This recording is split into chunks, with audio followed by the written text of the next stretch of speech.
Our next speaker, Mr. Mark Thomey, was born and raised in Marlton, Arkansas, and is a proud son of his native state. He graduated from high school in 1978 and entered upon the study of civil engineering that same year at the University of Arkansas in Fayetteville, which, as we discussed last night, is a pretty manly profession. He received his bachelor's degree in 1983 and began his career with Varco Pruden Buildings in Pine Bluff, Arkansas. Opportunities for advancement and diversification and experience would lead him to jobs with other companies in Mississippi and Louisiana. While living in Monroe, Louisiana, he started his own consulting firm, Structural Engineering, in September of 1996. He has been successfully operating the firm for 25 years, steadily growing his client base while becoming licensed to practice engineering in 26 states.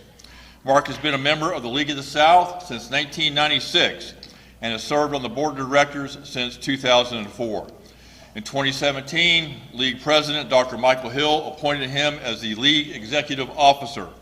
He was also a member of the Sons of Confederate Veterans for many years, but resigned several years ago, believing that they could best honor and defend his ancestors' legacy by working to finish what they started, a free and independent Southern Republic, rather than merely reenacting lost battles of long ago. Mark is married to Marguerite Revore Thomey, and they have 3 sons, 5 granddaughters, and 1 grandson. They reside on their 21-acre farm, Terrebonne, near Bluntsville, Alabama. Ladies and gentlemen, please warmly welcome Mr. Mark Thomey.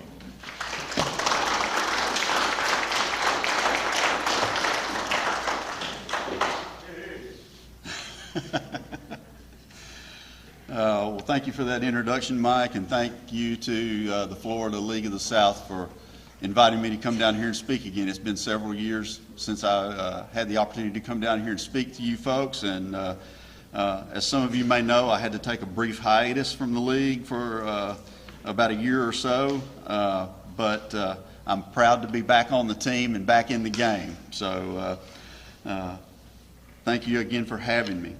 One of the things that I was asked to talk about to you today had to do with the League's strategy for independence and the importance of the League of the South itself in achieving that goal.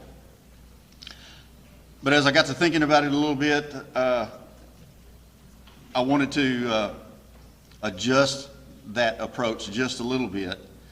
And the reason being is because a strategy is just a general plan for obtaining a long-term goal under uncertain conditions.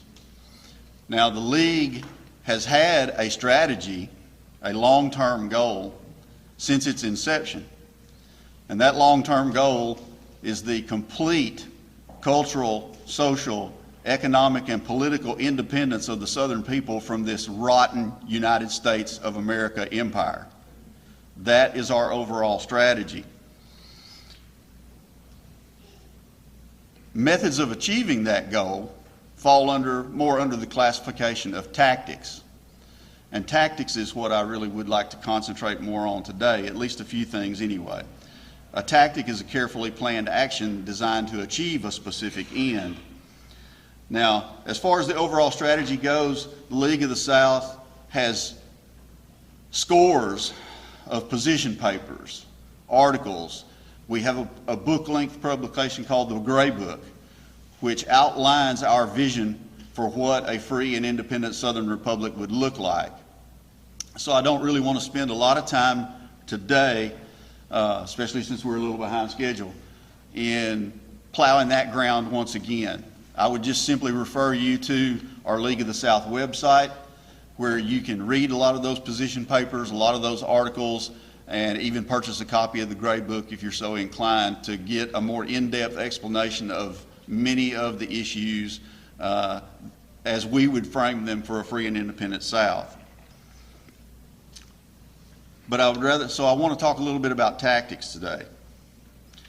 And we've been saying in the League for a number of years now that part of the reason that our people have such a hard time warming up to the idea of Southern independence is because they have been born and raised on a steady diet of Yankee lies and misinformation about what the United States of America is, what an American is, and what those relationships are to one another. And so what I want to suggest to you is to practice some tactics that will help you stop believing lies. And one of the first lies that our people have to disabuse themselves of, to stop believing, is the fact that the United States of America is a nation or a country properly understood. And Marshall did a really good job already covering that topic, so again, I won't repeat that too much. But suffice it to say, in a general sort of way, that the United States of America is nothing more than the federal government that was created by the ratification of the Constitution. It is not a nation proper, it is not a country proper, it is a political alliance. A contemporary analog for you to consider would be the European Union. If you were to ask a contemporary German or Frenchman or Spaniard or Englishman if the European Union was his country, he would laugh in your face at such a ridiculous question. The United States is no different. And we, like them, should laugh in the face of people who suggest that the United States of America is our country. Now, those of you who've known me for a long time, and some of you have probably heard me speak, I'm a self-confessed word nerd. I have a very abiding interest in language and the meanings of words.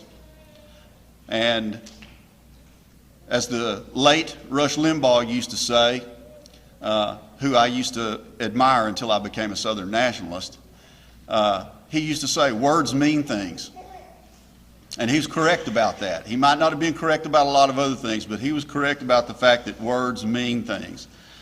So I want to talk about a couple of essential words that our people need to keep in mind in order to disabuse themselves of this lie. And the first is nation. And again, this has already been covered, but I want to go back to, again, to the root of the word. The English word nation comes from the Latin word natio, which means to be born. So there is an inherent implication that this is a blood relation between you and other people. That's what makes your nation. The Southern people are a nation. The United States is not a nation. It's strictly a political alliance. Now, the other thing that goes along with this that's problematic is that the United States regime expects you to adhere to it with extreme patriotism. But here again, this is a lie that we've been fed as to what patriotism actually is.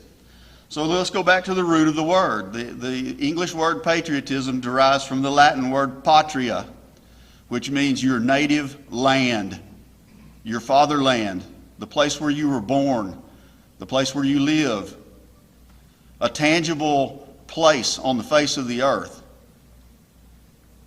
That's your country, and that and the people who occupy it, the nation who occupy that patria, are the people to whom you owe patriotic fervor. What passes for patriotism in the modern U.S. empire is really a hyper form of state worship. Every time they run that striped rag up the pole, you're expected to slap your hand over your heart and shed great big crocodile tears about what a free country you live in. America's the greatest country in the history of the world, and oh God, God bless America, and strains of Lee Greenwood playing in the background. God bless the USA. That's what they expect of you. Blind and unwavering obedience to political authority. That's what they call patriotism. And that obedience is not to anything tangible or real that you can actually touch and put your hands on and look around and see that it surrounds you. It's for a political abstraction. Something floating around out here in the ether. We have to stop doing this. And part and parcel to that is something that I've also complained of many times. Our Southern boys have got to stop joining the Imperial military service.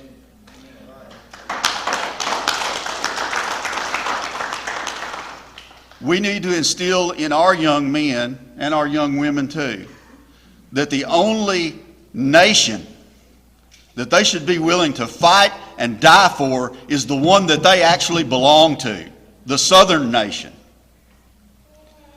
Not for some political abstraction that has all these dreams of worldwide domination and glory and the exploitation of other peoples and their resources around the world.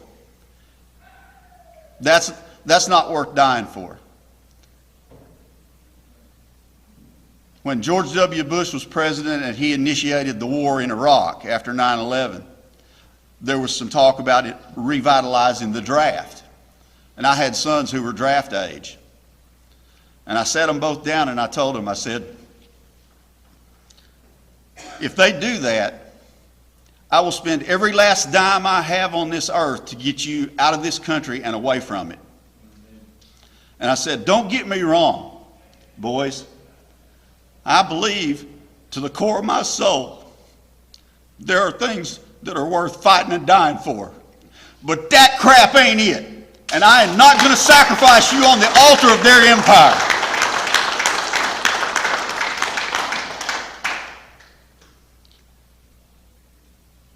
Another lie we have to disabuse ourselves of, and you know, this naturally follows, is that any nondescript human being from anywhere in the world who just happens to take up residence here in North America is an American. We should not consider ourselves Americans ever again as Southern nationalists. We are Southerners. There's a difference. Those people are not like us.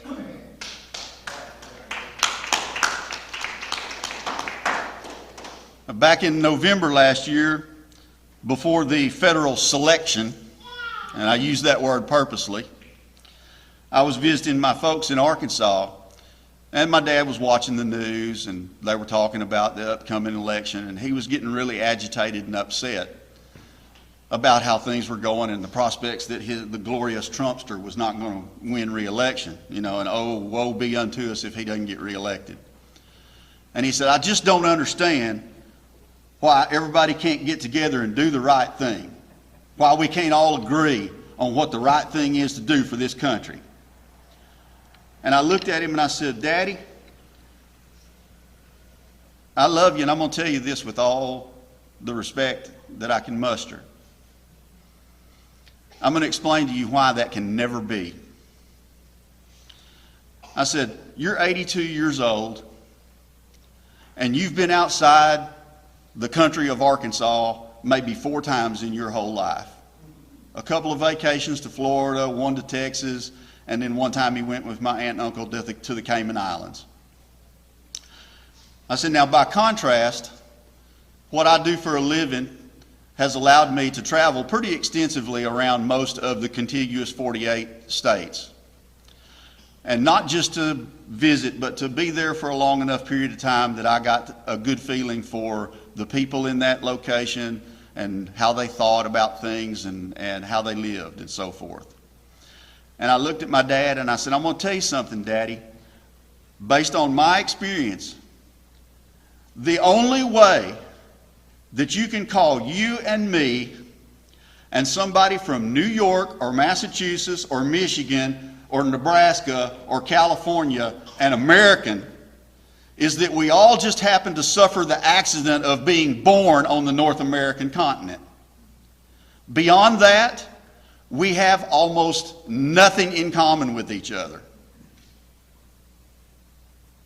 They just ain't like us. And we were joking a little bit last night. You know, I had a friend who was working on a project in Pennsylvania, and he'd never been up there, and he asked one of the folks up there, he said, you know, give me an idea of what Pennsylvania is like. And he said, well, Pennsylvania is Pittsburgh on the west, Philadelphia on the east, and Mississippi in the middle. And there's a kernel of truth in that. But even though there may be slight overlaps on some of the key and critical issues that affect cultural, social, political, and economic issues, that's all it is. It's a slight overlap with people from those areas. You know, we might be able to agree on gun control, or, you know, maybe even on abortion or something like that. But on the vast majority of the really important and critical things, we don't see eye to eye with those folks. Now, you take that over the last 50 to 60 years with the change in U.S. immigration law, that you have infused millions upon millions of third world people into this mix, who come over here not with the idea of trying to assimilate and really become what most people euphemistically call an American, but to continue to carry their old world hatreds and ways with them here. They're of different nationalities. They're of different religious beliefs. You've got Muslims, you've got Buddhists, you've got Hindus. I mean, it's a smorgasbord out there, folks.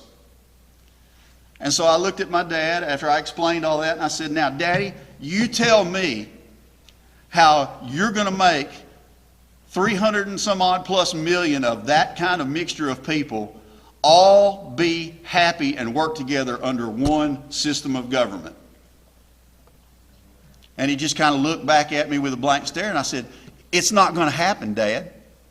It's not going to happen. It can't happen. It's a logical impossibility. So we have to give up on this.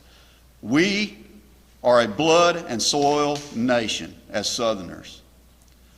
And as such, we deserve, by divine and natural right, a claim to our own place on the face of the earth, where we rule ourselves according to our own customs, our own religious beliefs, and our own cultural ideas, without any interference from anybody else.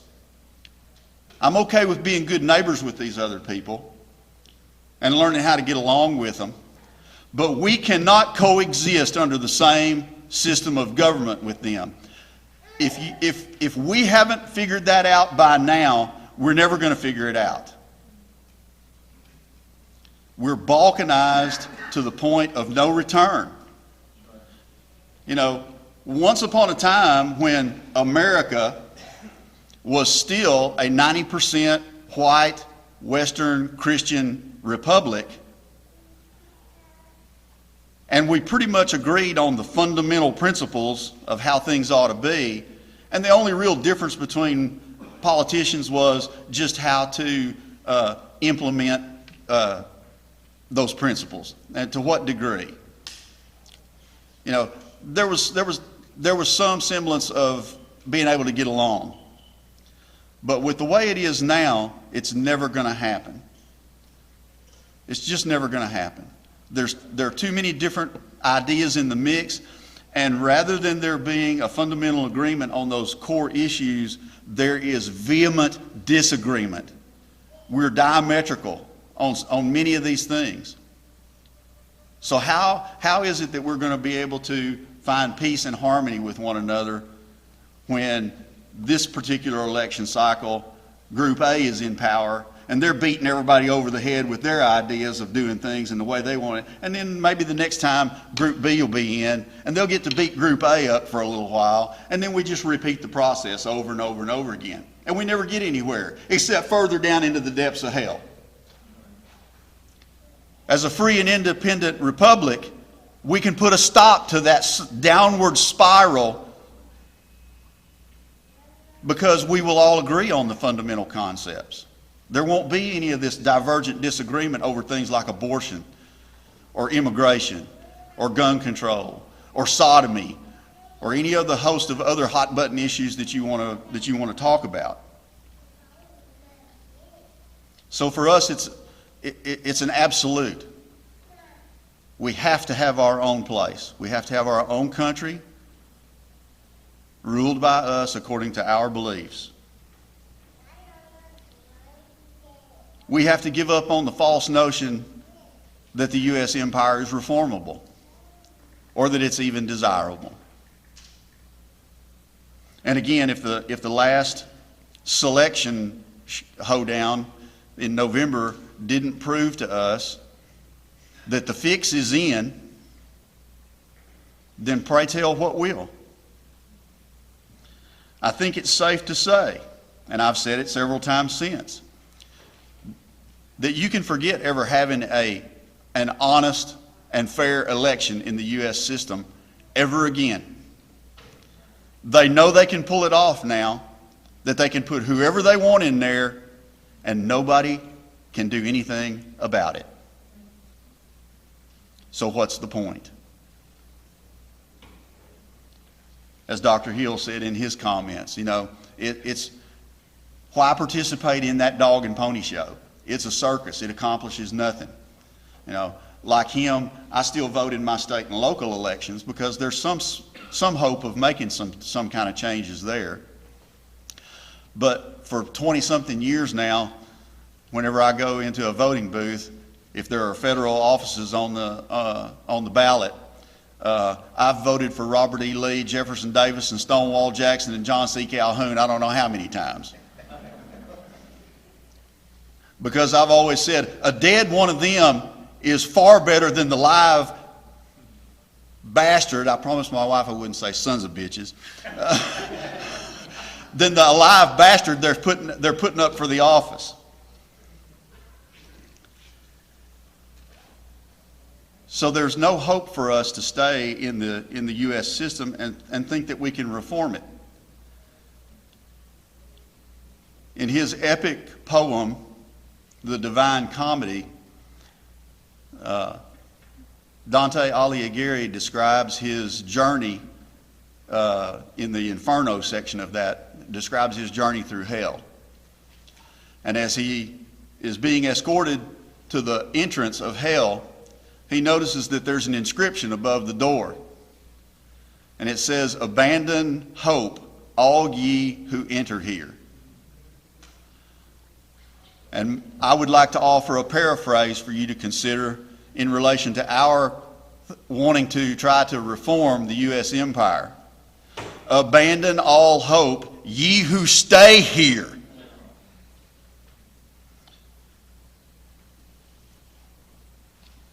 And besides, there's nobody out there who speaks for us, for our values and our principles. Let's just consider the modern Republican Party, which most Southerners, and I'm sure you know it's the same with your friends and family, they're wedded to these people.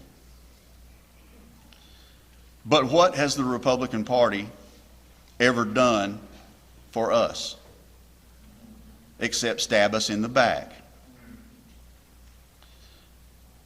Since 1980, with the exception of the Clinton and Obama presidencies, the Republican Party has controlled the White House, one or both houses of Congress, and they have appointed innumerable federal judges and Supreme Court justices. What good has it accomplished?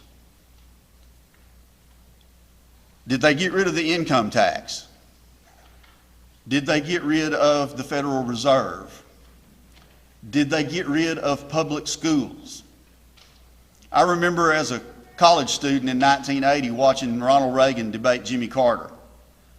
And I clearly recall that Reagan said that if he was elected, one of the first things he would do would be to abolish the Federal Department of Education. Not only did he not do it, another good conservative Republican, George W. Bush, enlarged it even more than it ever has been. No Child Left Behind. Anybody remember that? He gave the biggest increase in history to Medicare and Medicaid. Ronald Reagan gave you the Martin Luther King holiday.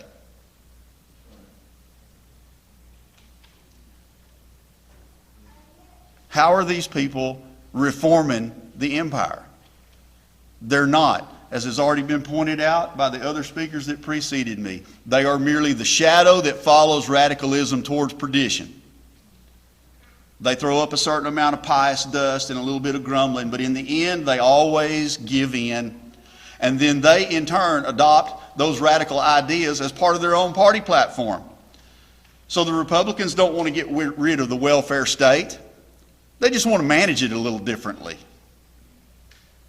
They don't want to stop all these unjust, aggressive, imperialistic wars all over the globe. They just want to fight them for different reasons than the Democrats do. Either way, our sons and daughters are still dying and being maimed every day. And to what end? There is no end. As George Orwell said in 1984, the war is not supposed to end, it's just supposed to go on.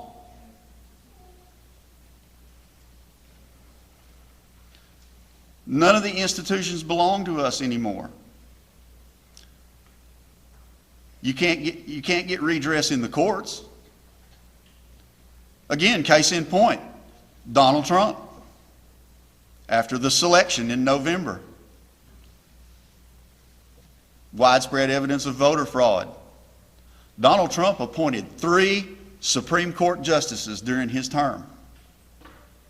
When he tried to bring suit over election fraud, all 3 of those voted against hearing his case. Where do you go for justice in the U.S. system? You can't find it. It's not there. These Antifa and BLM riots that have been going on for the last couple of years. People who dare to defend themselves, defend their lives against these brutal attacks by these miscreants, they're the ones who get charged. They're the ones who get put in jail and put on trial. Not the aggressors, not the ones who were committing the crimes. Where do you go, Mr. and Mrs. Southerner, for a redress of your grievances, when this is what you're going to get? You know, God forbid they come onto your property and try to do harm to your wife and children, and out of moral and lawful self-defense, you dispatch one of them to hell. You better be careful. You know, I'm a little reluctant to say this, but it's the situation in which we find ourselves today.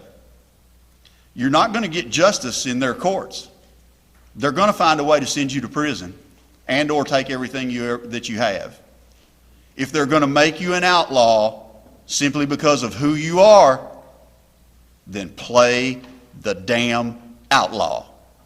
Don't get sucked into their system.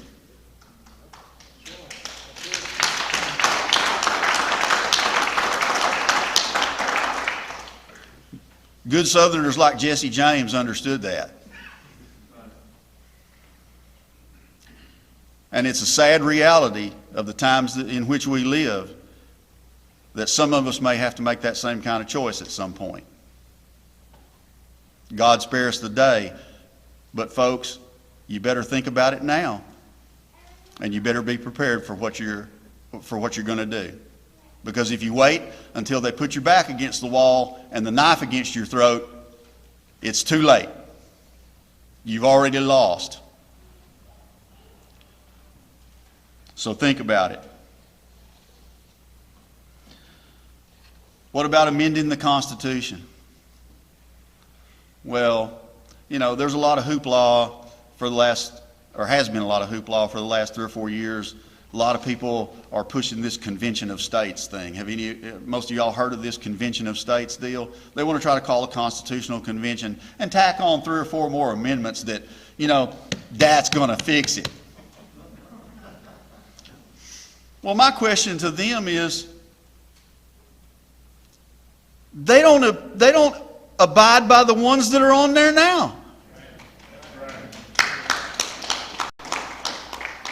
What real good do you honestly think it's going to do to tack on 3 or 4 more that they're going to ignore as equally as they ignore all the others? It's a fool's errand. It will not save you. It will not save you. The only thing that will save you is Southern independence. And that's where the League of the South comes in. By joining the League and helping us do the work necessary to make that long-range goal come true, you're doing something positive and substantive toward making a better future for your children, your grandchildren, and your great-grandchildren. No other political organization, civic organization, you name it, none of them advocate for you. None of them advocate for us. They're part of the system that we want to separate ourselves from. So don't look to them for help. They've already proven they're not going to give it. They look upon you as a substandard class of people. You know, I mean, what's the end game for we Southerners in reforming the empire? You know, are we going to be satisfied with being a slightly less abused, red-headed stepchild in the American Union? I mean, are we going to be content with that? Is that all you want for yourselves and your family and your posterity? Is that all you want? You know, just don't hit me so hard, Sam. You can hit me, but just don't hit me so hard or so often. Don't put so much stank on it. No, that's not it. Again, as has already been pointed out, they want you dead. They don't want to see you anymore. Why do they come after the South the way they do? Have you ever asked yourself that question and really thought about it? Why did they come after us first? And why did they come after us so hard? It's because, as Alan Tate, who was one of the contributors to I'll Take My Stand, said, he said, the South is the only part of America that has ever had an authentically Christian European civilization. We are the last bastion of Western Christendom on the face of the earth right now. We're the only ones that haven't completely capitulated. We're on our heels. We're on our heels, but we haven't completely given in yet. And it's because they hate Western Christian civilization that they come after us first, because our civilization, our people, our symbols, our heroes, our history are the embodiment of everything they despise to the core of their being. If they get rid of us, the rest of it will be a cakewalk. Nobody else is going to give them anything other than token resistance, if they give them resistance at all. That's why we have to go first. That's why they're after us so hard. And it's why we have to fight back. It's why we have to make up our minds that we want something better for ourselves and our children and our friends and our neighbors and our family. And that something better is a free and independent Southern Republic. God save the South, and thank you for listening to me.